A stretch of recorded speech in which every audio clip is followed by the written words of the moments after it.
Hi எல்லாருக்கும் வணக்கம். Welcome back to the channel.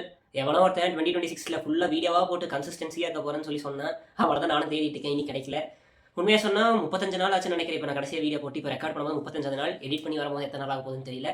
ஒரு கஷ்டமான டைம், வீடியோவே எடுக்க முடியாத டைம் ஒரு 7-8 நாள் சொல்லலாம். எக்ஸாம் இருந்துச்சு. மற்றபடி ஒரு 25 நாள் நானே தண்டமாக வேஸ்ட் பண்ணதை நாளைக்கு எடுத்துலாம் சொல்லி வேஸ்ட் பண்ணிட்டேன்.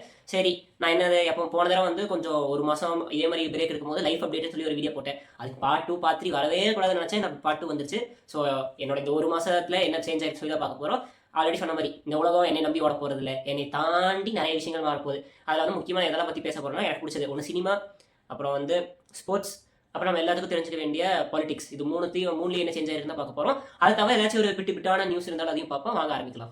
பர்சனல் அப்டேட், அதாவது கடைசியாக வந்து டிஜி ப்ரோஸோட வீடியோஸ் போட்டிருப்பேன். அதுக்கு முன்னாடி ரெசல்யூஷன் சொல்லி ஒரு வீடியோ போட்டிருப்பேன். அதில் ஆல்ரெடி இன்ட்ரோல சொன்ன மாதிரியே கன்சிஸ்டன்சியாக வீடியோ போட்டேன்னா அந்த ரெசல்யூஷன் பிரேக் ஆயிடுச்சு ஆல்ரெடி. இப்போ நான் டெய்லி 3000 ஸ்டெப்ஸ் நடக்கிறேன்னா அது நடந்துட்டு தான் இருக்கேன். ஏன்னா வந்து ரெகுலராக மேட்சஸ் போகிறேன். மேட்சஸ் போகாத டைம் வீட்லேயே நடக்கிறது, எங்கேயாச்சும் கடைக்கு போகும்போது நடந்து போகிறனால அது 3000 ஸ்டெப்ஸ் கவர் ஆயிடுது. அப்புறம் காலேஜில் சும்மா நடந்தாலே வந்துடும். அப்புறம் வந்து மாதத்துக்கு ஒரு ஸ்கிரிப்ட் எழுதுறேன்னு சொல்லியிருந்தேன்ல என் மூவி பேஷனுக்காக. ஜனவரி மாதம் எழுதிட்டேன். ஃபெப்ரவரி மாதத்துக்கு இனி எழுதாமலே இருக்குது. ஒன்லைன் மாதிரி இருக்கிறதுல 2-3 ஆப்ஷன் வச்சிருக்கேன். அது இனி ஃபெப்ரவரி மாதத்தில் ஒரு 10 நாள் இருக்குது, அதுக்குள்ளே எழுதிடலாம். இப்போதைக்கு வந்து 3ல் 2 ஓகேவா. இன்னொன்று வந்து டைரி எழுதுறது டெய்லியும், அது வந்து வீடியோ எடுக்கிற மாதிரியே.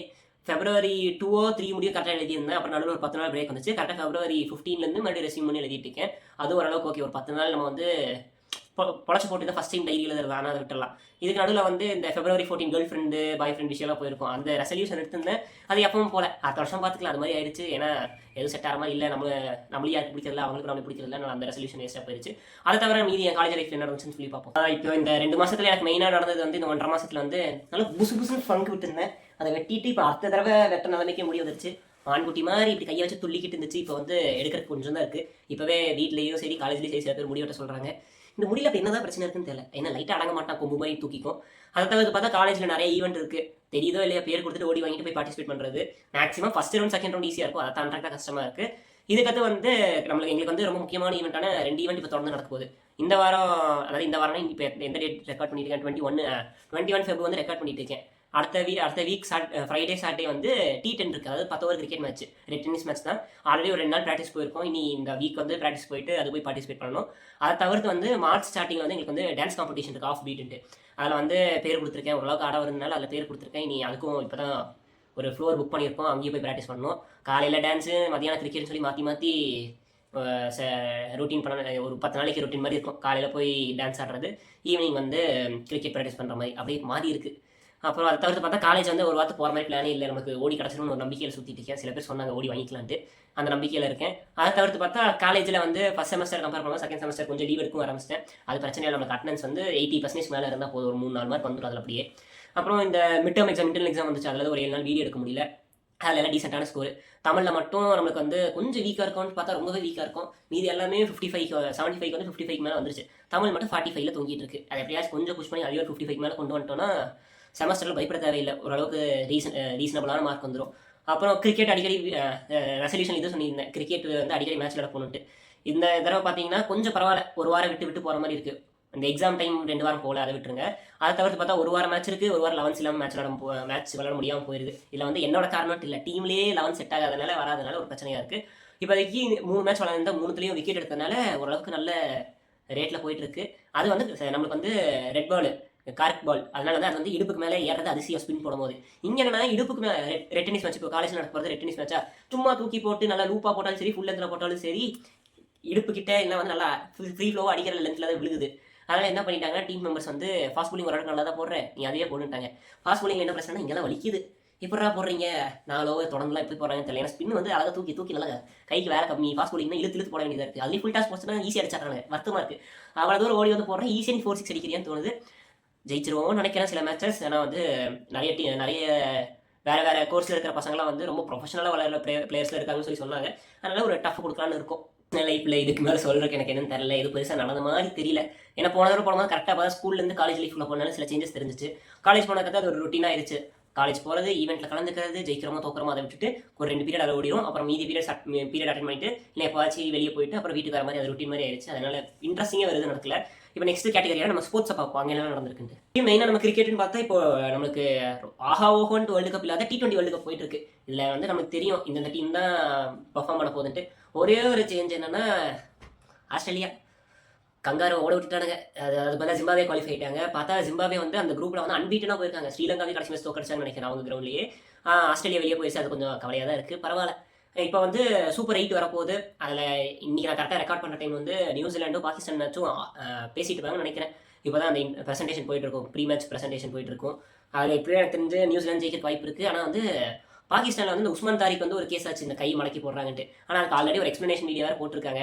இது வந்து மெடிக்கலாகவே இந்த போன் வந்து ஏதோ பிரச்சனையாக இருக்குலாம் சொல்லியிருக்காரு. ஃபுல் வீடியோ பார்க்கலாம், அந்த மாதிரி தான் சொல்லியிருந்தாரு. மெயினாக பார்த்தா ஒரு பாகிஸ்தான் பிளேயர் சூப்பராக இங்கிலீஷ் பேசினார், எந்த லேகும் இல்லாமல் ஃப்ளோவாக பேசியிருந்தாரு. அப்புறம் வந்து MS தோனி படத்தை பார்த்தா நான் வந்து கிரிக்கெட்டில் ஒரு கம்பேக் கொடுக்கணும்னு ஆசைப்பட்டலாம் சொன்னார். அதெல்லாம் பார்க்கும்போது நல்லாவே இருந்துச்சு.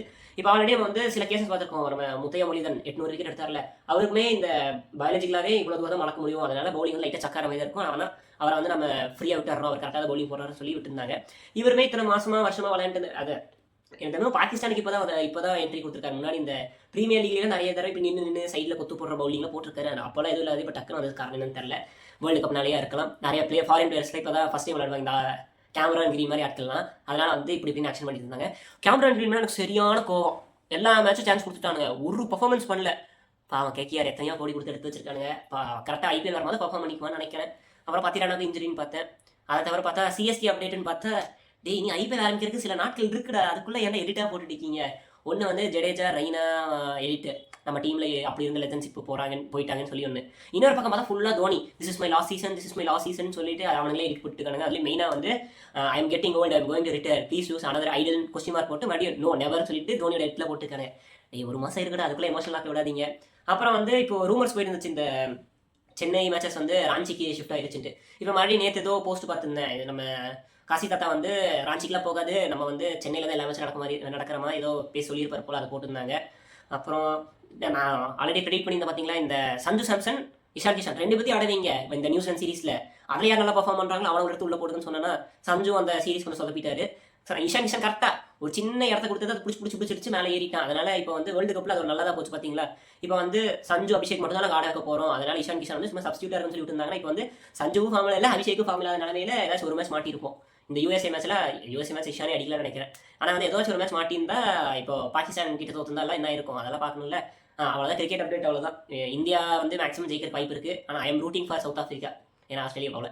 இன்னொரு ஸ்போர்ட்ஸ் எது ரொம்ப நம்ம நல்லா ஃபாலோ பண்ணுறோம், நம்ம வந்து யுனைடெட் பயிலுக்குடா, மான்செஸ்டர் யுனைடெட். எனக்கு கொஞ்சம் 2026 பிரீமியர் லீக்ல இப்போ இந்த ஆரம்பித்த சில வாரத்தில் வந்து அன்பீட்டன் சைடாக போயிருக்கோம். மைக்கேல் கேரிக் வந்ததுலேருந்து கொஞ்சம் சேஞ்ச் ஆயிருக்கு. ஆனால் என்ன அவன் பண்ணுற சப்ஸ்டியூஷனாக இருக்கட்டும், இல்லை டாக்டிக்ஸாக இருக்கட்டும், அது ரொம்ப ப்ரெடிக்டபிளாக தான் இருக்குது. இப்போதைக்கு ஒரு 4-5 மேட்ச் பண்ணியிருக்கான்னு நீங்கள், அது 4-5 ஒரே மாதிரி சப்ஸ்டியூட்டு, ஒரே மாதிரி அந்த விங்கில் போய் அடிக்கிற மாதிரியே தான் இருக்குது. இது புதுசாக நீ எது கிரியேட் பண்ணல.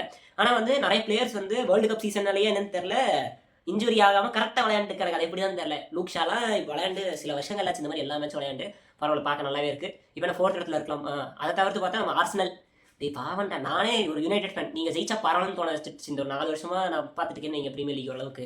அதில் வந்து எப்பவுமே செகண்ட் முடிச்சு இந்த ரேஸ் ஜெயிச்சு தோலான்னு சொல்லி எல்லா டீமும் விட்டு கொடுத்தா கூட இவன் முடியாது, நான் செகண்ட் பிளேஸ் வந்தே ஆகுன்னு சொல்லிட்டு இப்போ ஒரு 2 மேட்சாக ட்ரா ஆகிட்டு இருக்கான். நம்மளுக்கும் அவனுக்கு ஒரு 13-14 பாயிண்ட் டிஃபரன்ஸ் இருக்குது. நம்மளால அவனை பிடிக்க முடியாது. ஆனால் சிட்டிக்கும் அவனுக்கு 4 பாயிண்ட் தான் டிஃபரன்ஸ் நினைக்கிறேன். 2 மேட்ச் ஜெயிச்சா அவனுக்குள்ளே ஒரு மேட்ச் இருக்குது. அலி சிட்டி ஜெயிச்சு ஏதாச்சும் ஒரு மேட்ச் ஆர்சனல் இதே மாதிரி விளையாண்டு தோத்துட்டாங்கன்னா மேலே போயிடுவாங்க. அப்புறம் பெப்பை கையிலே பிடிக்க முடியாது. ஃபர்ஸ்ட் இடத்த பிடிச்சிட்டானா பெப்பு கீழே இருக்கிறது ரொம்ப கஷ்டம். அப்புறம் வந்து சில பேர் இந்த யூடியூப்ல வந்து ஃபுட்பால் ரிவ்யூ மட்டும் பண்ணுறவங்க என்ன சொன்னாங்கன்னா, சில பேர் வந்து யுனைடெட் வந்து ஆர்சனலுக்கு டஃப் கொடுக்க போது இந்த கப்படிக்கிற சான்ஸ் இருக்குலாம் சொன்னாங்க. அதெல்லாம் எனக்கு வேண்டாங்க. போன வீடியோவில் வந்து என்ன சொல்லியிருப்பேன்னா டாப் 10ல் முடிச்சாலே போதும், ஏன்னா 16th இடத்துல இருந்தால் போன வருஷம்ட்டு. இப்போ விளையாடுறத பார்த்தா டாப் 10 வந்து ஒரு டவுன் ஃபால் தான். ஏன்னா வந்து நல்லா விளையாண்டுருக்காங்க, ஓரளவு டீசெண்டாக விளையாண்டுருக்காங்க கீழே இருக்கிற டீமெல்லாம் கம்பேர் பண்ணால். அதே சமயம் நம்மளுக்கும் கீழே இருக்கிற இந்த 7th 8th டீமுக்குலாம் 4-5 பாயிண்ட் டிஃபரன்ஸ், அதனால அது மாதிரி இருக்க வாய்ப்பு இருக்குது. சாம்பியன்ஸ் லீக் டாப் 4ல் முடிச்சு அடுத்த வருஷம் சாம்பியன்ஸ் லீக் மணி, அப்புறம் வந்து ஒரு 2-3 நல்ல சைனிங் போட்டாங்கன்னா போதும். ஏன்னா வந்து கெசமீரோ டீமை விட்டு போறாரு, ஒரு டிஃபென்சிவ் மிட் நமக்கு தேவை. அதை தவிர்த்து பார்த்தா நமக்கு வந்து டிலைட்டு, லிசண்ட்ரா மார்டினஸ், லெனியோரோ, இந்த ஹெவன்ஸ் போக நம்ம மெக்வேரை விட்டுருவானுன்னு நினைக்கிறேன். இதை கடைசி இயர் கான்ட்ராக்ட், அதனால அதுக்கு ஒரு பிளேயர் எடுக்கணும். எப்போ போல நம்ம லூக்ஷா டேலாட்டை நம்ப முடியாது. டோகு ஏதாச்சும் ஒரு 2 மேட்ச் நல்லா விளையாண்டா பிரைம் நெய்மர் பேல்லாம் சொல்றாங்க, அதையும் நம்ப முடியாது.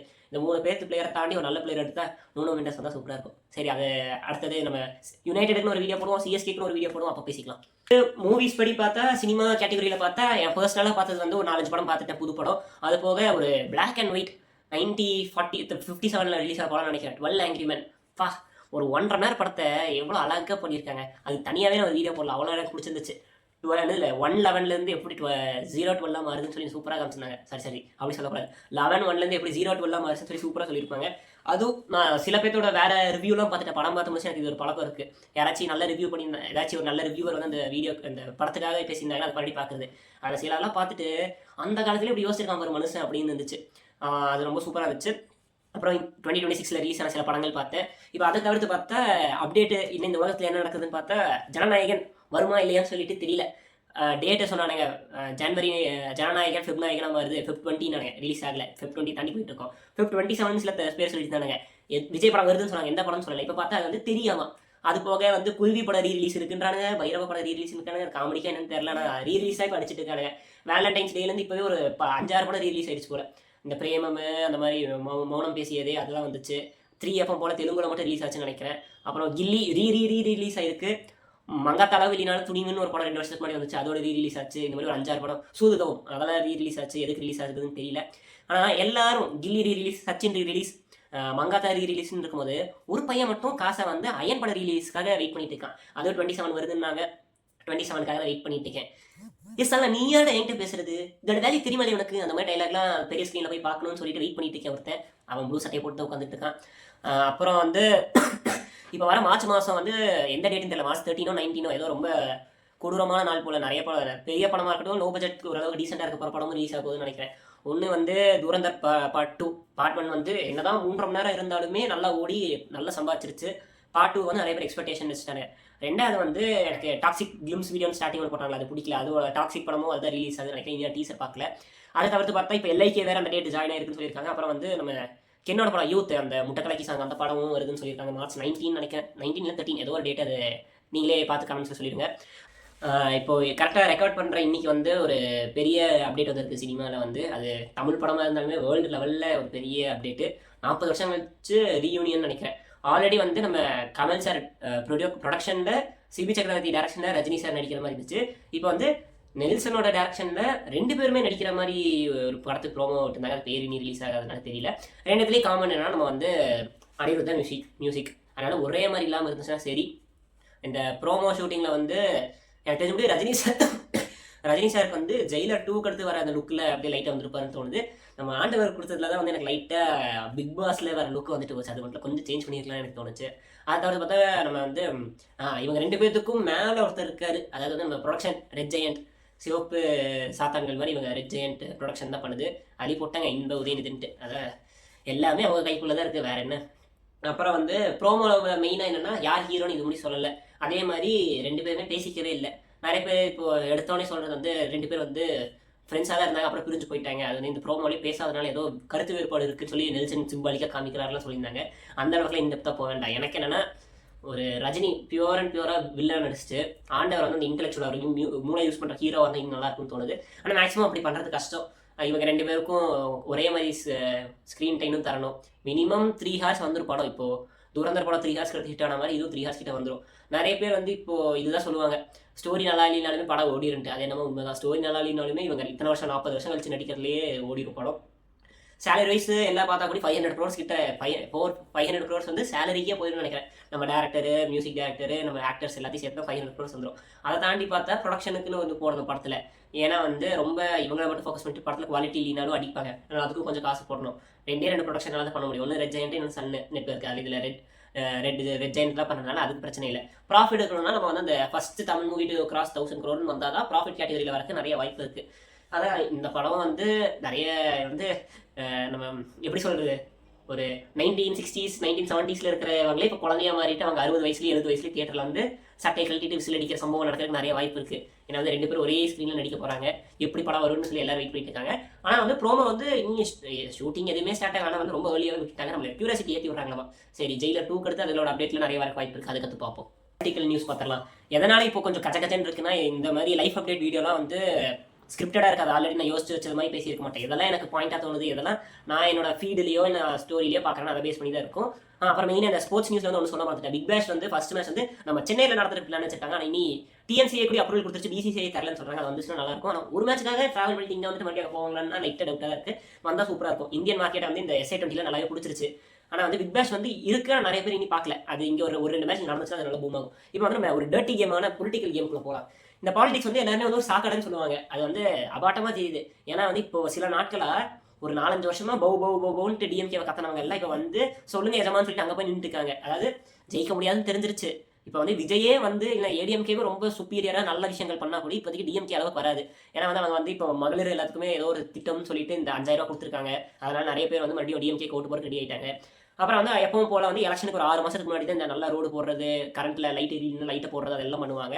அதனால சில பேர் வந்து சரி நல்லா தானே பண்ணுறாங்க, மறுபடியும் ஓட்டு போடலாம்னு சொல்கிற கேட்டகிரி இருக்காங்க. அதனால டிஎம்கே ஒரு 2 இடம் தோப்பாங்க. ஒரு முன்னாடி வந்து ஒரு பாதி இடம் தோத்துனாங்கன்னா இப்போ அதை விட ஒரு 2-3 சீட் கம்மியாக குறையும் இல்லையா. மெஜாரிட்டியாக ஜெயிக்க போகிறது டிஎம்கே தான். அதில் எந்த சேஞ்சும் இல்லை.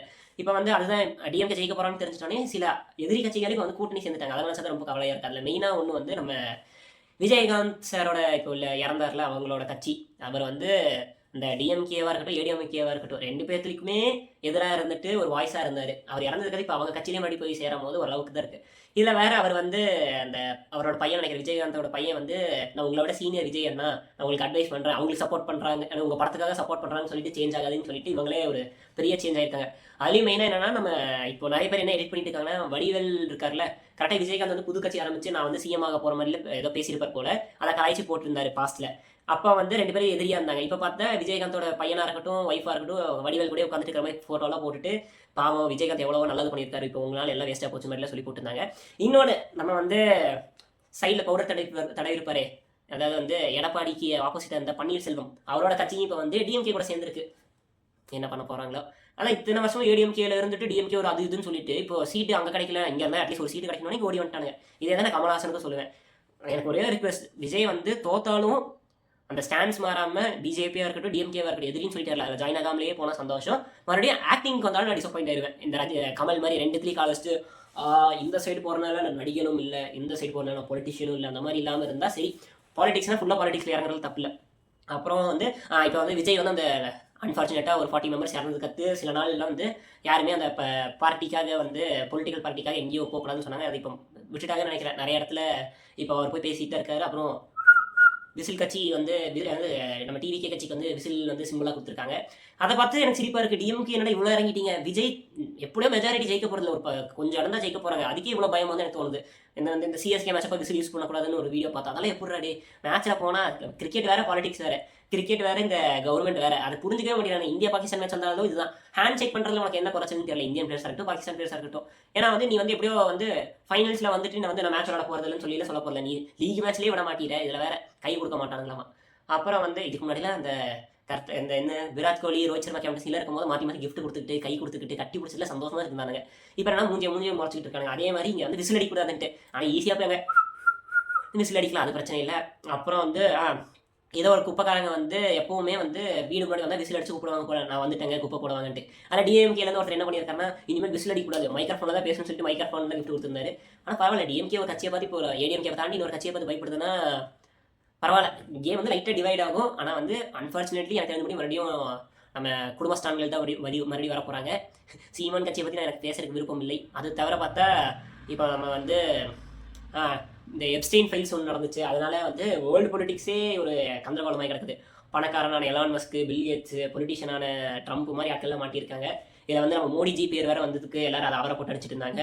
அது ஏதோ 2 மீனிங்கில் இருக்கலாம். ஒன்று வந்து நிஜமாலே அங்கே போய் டான்ஸ் ஆடினார் கொண்டாட்டத்துலன்னு சொல்கிறாங்க. இன்னொன்று வந்து ட்ரம்ப் சொல்கிறாங்களே அதை தலையாட்டிட்டு இருக்கார் மாதிரி ஒரு மீனிங் சொன்னாங்க. அதனால் அது ஒரு பிரச்சனையாச்சு. வெப்சைட் ஃபைல்ஸ் பற்றி எனக்கு பேச விருப்பம் இல்லை. ஆல்ரெடி நிறைய வீடியோ நிறைய ரீல்ஸ் பார்த்து எனக்கே லைட்டாக ட்ராமடைஸ் ஆகி கிடக்கிறாங்க. எப்படா குழந்தைங்களை இப்படி மோசமாக பண்ணியிருக்கீங்கன்னு தோணுச்சு. அது இவ்வளோ பணக்காரனும் பண்ணியிருக்கான் பாருங்கன்னு தான் தோணுச்சு. இப்போ வந்து ட்ரம்ப்பை போட்டு எல்லாரும் அடிச்சுக்கிட்டு இருக்காங்க. ஆனால் அவன் அதெல்லாம் கண்டுக்கிற மாதிரி இல்லை. அவசரமாக நம்ம வந்து ஒரு வாரம் ஆரம்பிச்சு விட்டுவோம், வேர்ல்டு வார் 3 ஒரு அடித்தளத்தை போடுவோம்னு சொல்லி அவன் எல்லாத்தையும் போட்டு அடிச்சுக்கிட்டு இருக்கான். டேக்ஸ் ஏற்றிட்டு இருக்கான், எரிச்சல் ஏற்றிட்டு இருக்கான். அப்புறம் வந்து நம்ம பில் கேட்ஸ் வந்து இப்போ இந்தியாவுக்கு வந்து ஏதோ மெடிக்கல் சம்மந்தமாக ஏதோ வந்திருக்காருன்னு நினைக்கிறேன். அப்புறம் வேறு எதுவும் இல்லை, WHO அமெரிக்கா வெளியே போயிடுச்சுன்னு நினைக்கிறேன். லைஃபாக இருக்கட்டும், இல்லை எனக்கு பிடிச்ச திங்ஸில் இருக்கிற நியூஸ்லாம் சொல்லிட்டு எனக்கு தெரிஞ்சது. அது தவிர உங்களுக்கு ஏதாச்சும் இதே கேட்டகரியில் ஏதாச்சும் ஒரு நியூஸோ இன்ட்ரெஸ்டிங்காக இருக்குன்னு தோணுச்சுன்னா கீழே கமெண்ட்ஸில் போடுங்க. யூடியூப்கார இந்த வீடியோவை கொஞ்சம் புஷ் பண்ண மாட்டான். முன்னாடி இருக்கிற வீடியோவாச்சும் ஒரு 30 to 50 வியூஸ் போயிட்டு இருந்துச்சு. இது ரொம்ப நாள் 1.5 மாதம் கிட்ட ஆச்சு, அதனால புஷ் பண்ண மாட்டான். அதனால நீங்களே வந்து எப்போ சொல்ல மாதிரி இந்த வீடியோ பிடிச்சிருந்தா நீங்கள் லைக், ஷேர், கமெண்ட் கீழே எந்த கமெண்ட்டில் போட்டாலும் படிக்கிறது ரெடியாக இருக்குது. இந்த சேனலுக்கும் பிடிச்சி உங்களுக்கு புதுசாக இருந்தீங்கன்னா சப்ஸ்கிரைப் பண்ணி வச்சுக்கோங்க.